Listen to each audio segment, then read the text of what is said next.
As if we didn't need reminding that we here in the United States, and specifically New York, are very much so a target.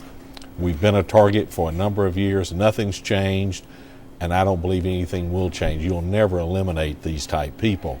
They're dedicated to what they want to do. We can't do anything about that dedication. We talk so much about just sort of reactionary after this incident has happened. And it's very difficult to even talk prevention because it's Times Square, you have the surveillance cameras, you have cars coming through, millions per year. Would there have been anything that could have changed this incident initially? Absolutely not. And when you think about it, what was in that car? Nothing that any of us couldn't go right now to a store and buy. Propane gas, gasoline, containers to put them in, a couple of batteries, clocks, fireworks. There's nothing special here.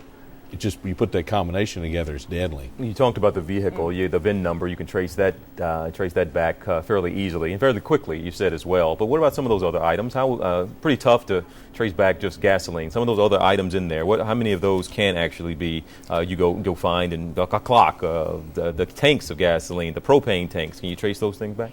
Well, there are two things I'd be checking on quickly. I'd be checking on those clocks because that's probably a little bit unusual, so we can check on that.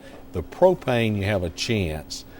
And most of them, if these guys really weren't thinking well, there's going to be a label on them. Once I check that label, I might be able to find out who is the distributor of that propane type gas and in what area.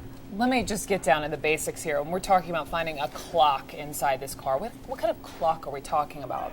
And what's the purpose of the clock? Well, it's a timing device. What happens here, I set it, and when it works itself down to 0, that's when it goes off. That's when it's going to go off.